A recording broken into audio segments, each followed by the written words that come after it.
Somewhere in your house right now there is a bed frame, or a wood chair, maybe a rocking chair, that has sat on the same porch or in the same bedroom corner longer than most of the people currently living there, and lately it has started making a sound it never used to make. A small complaining creak the instant weight settles onto it. You roll over at 2 in the morning, and the whole bed announces it to the room. You lower yourself into that rocking chair with a cup of coffee, and it groans on the very first tip back, like the chair itself is objecting to the idea of being sat in. And somewhere between the first time you heard that sound and now, you made up your mind about what it meant.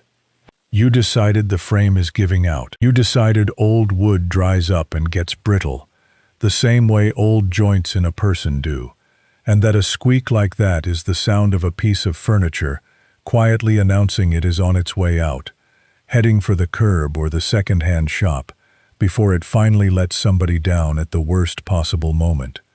I want to stop you right there, because that assumption, reasonable as it sounds, is wrong almost every single time I have ever run into it, and it has talked an awful lot of people into replacing a perfectly sound piece of furniture over a problem that costs pennies to fix. That bed frame is not failing. That rocking chair is not falling apart underneath your grandmother.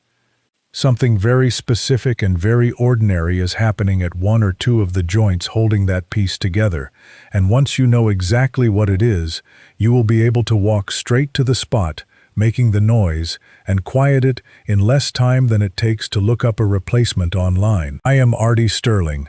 Let me be straight with you right at the front, so you know whose workbench you are leaning on. I spent 10 years as a Finnish carpenter before I ever taught a class, and 30 years teaching high school shop after that, and in all those decades I have chased down more squeaks in more beds, chairs, and rockers than I could ever count, because it turns out to be one of the most common calls a carpenter gets, and one of the cheapest to actually fix. Before I show you the fix, I want you to understand exactly what is making that noise, because it is not what most people assume. Wood does not stop moving once it gets built into a bed frame or a chair.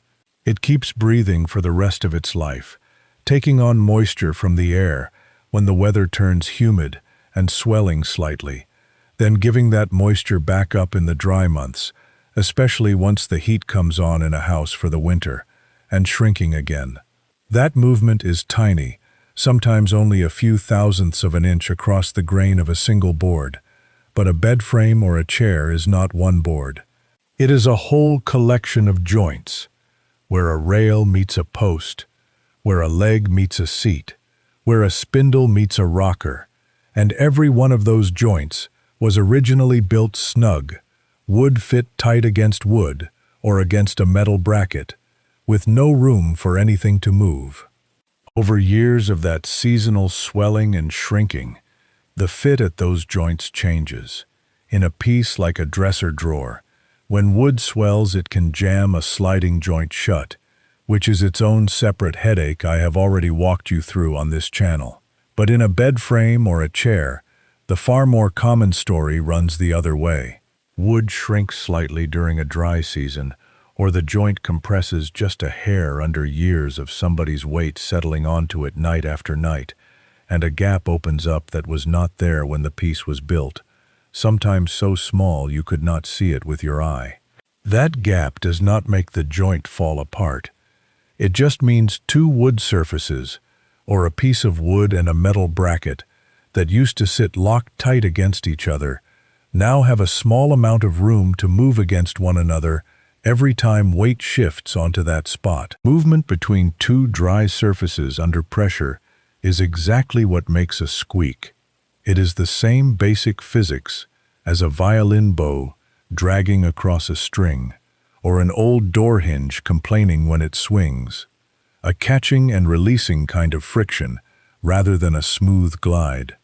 The wood grabs, resists for a fraction of a second, then slips free, grabs again, resists again, slips again, many times a second, and every one of those tiny catches sends a small vibration through the wood that your ear hears as a creak or a groan. Nothing is breaking when that happens. No fiber is snapping. You are hearing dry friction happening in a joint that was never designed to move at all, and the fix for dry friction happening somewhere it should not is not new lumber, and it is not a new bed frame. It is exactly what it sounds like. You need to make that spot slippery again. Here is how you actually do it, and I want to tell you up front. This takes about 10 minutes for a whole bed frame, checking every corner, or closer to 5 minutes for a single chair or rocker, once you already know which joint is talking. You need 3 things. 1. A bar of plain soap. Any bar will do, though an old sliver too small to bother keeping in the shower works just as well as a fresh one. Or, if you would rather, a stub of an old candle, plain paraffin wax, does the exact same job. 2. A flashlight, or your phone light, because most of the joints doing the squeaking are underneath the bed or tucked up under the seat of a chair where daylight does not reach. 3. A rag, just to wipe away anything that squeezes out where you can see it. Start by finding the exact joint that is talking, because working blind and coating every joint in the piece wastes your soap and your time, when the real culprit is usually just 1 or 2 spots. Have somebody lie down and shift their weight around the bed while you kneel with your flashlight and rest a hand on each corner where the side rails meet the headboard and footboard posts, and on the center support rail if the bed has one, since that is where nearly every bed frame squeak comes from. For a chair, rock it yourself or sit in it and shift your weight forward and back while a second person listens and feels around the joints where the legs meet the seat, where the back spindles meet the seat or the top rail, and on a rocking chair specifically, where the legs meet the curved rockers themselves, since that joint takes the most repeated stress of any part of the chair. Once you have found the spot, and you usually will, sometimes you can even see a faint gap or a slightly darkened line where the wood has been rubbing. Take your bar of soap or your candle stub and rub it directly against the wood, right at that seam, firm pressure, working it into any visible gap, the same way you would color with a thick crayon. If the joint is tight enough that you cannot get soap directly into the seam with your hand, use the edge of an old butter knife or a thin scrap of cardboard to push a little of the soap down into the gap itself, not just on the surface around it. You want the material sitting right between the 2 wood surfaces that are actually touching, because that is the only place it can do any good. Work the joint gently by hand a few times once you have applied it, flexing it the same way it flexes under real weight, which helps spread the soap or wax evenly across both mating surfaces instead of leaving it sitting in one spot. Wipe away any excess with your rag so nothing is left sitting where it could rub off on sheets or clothing. Then put real weight back on it. Lie back down on the bed and roll over a few times. Sit in the chair and rock it hard several times the way you actually use it. In the overwhelming majority of cases, the sound is gone completely, or reduced to something so faint you would have to be listening for it to notice at all. Worth checking one more thing while you are down there with the flashlight. A lot of modern bed frames use metal bolts, hook plates, or L-shaped brackets at those same corners rather than pure wood-on-wood joinery, and those can loosen right along with the wood over years of use. If you find a bolt or a screw that turns freely under a wrench or a screwdriver, snug it back up before you even reach for the soap, since a truly loose bolt will keep rattling no matter how much lubricant you work into the wood around it. Once everything is properly tightened, that is when the soap or wax goes to work on whatever residual wood-on-wood contact is left. Once you have treated a joint properly, it tends to stay quiet for a good long while. In my own experience, a bar of soap or a bit of wax worked into a bed frame or chair joint like this will usually hold for a year or more of ordinary daily use, before you hear so much as a whisper again, and even then, it is rarely the original grinding groan, more a faint reminder that it is time for another quick pass with the soap. Compare that to a specialty Squeak spray, which most folks find themselves reapplying every few weeks because it was never meant to sit inside a load-bearing joint the way a solid bar of soap or a stick of wax can. A few honest notes, because I am not going to promise you the moon on this one. This trick fixes friction. It does nothing for a joint that has come apart at the glue line and gone genuinely loose, the kind where you can grab the piece and actually feel real movement, a wobble you can see with your eye, not just hear with your ear. If that is what you are dealing with, soap or wax will quiet the sound for a little while, sometimes only a few days, because you have lubricated a gap that is still there. And the gap is still there because the glue joint itself has failed, not because the wood simply needed slicking up. That situation calls for taking the joint apart, cleaning off the old dried glue, and regluing it properly, sometimes with a thin shim or a new dowel pin to take up wood that has genuinely compressed over the decades. That is real repair work, different from what I am showing you today, and worth knowing the difference so you do not waste a good bar of soap on a joint that actually needs to come apart and go back together. I will also tell you plainly, do not reach for a can of oil or the can of WD-40 sitting in your garage for this one.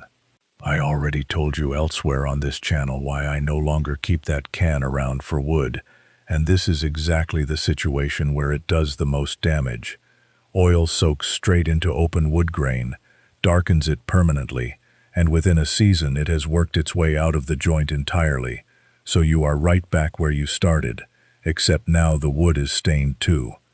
Soap and wax stay put. Sit right on the surface where the friction actually happens, and do not migrate off into the wood the way an oil does. Let me tell you about a rocking chair that still sits on my own porch, because it is the whole reason this particular trick means something to me beyond just being useful. My own grandfather built it by hand, a ladder-back rocker with a small eagle carved into the top rail, the kind of detail you do not see on furniture anymore, because nobody has the time or the patience for it. I inherited that chair the year I started teaching shop class, and I used it on my own porch most evenings for years, right up until it picked up a groan so loud I finally caught myself avoiding rocking it hard after dark for fear of waking the whole street.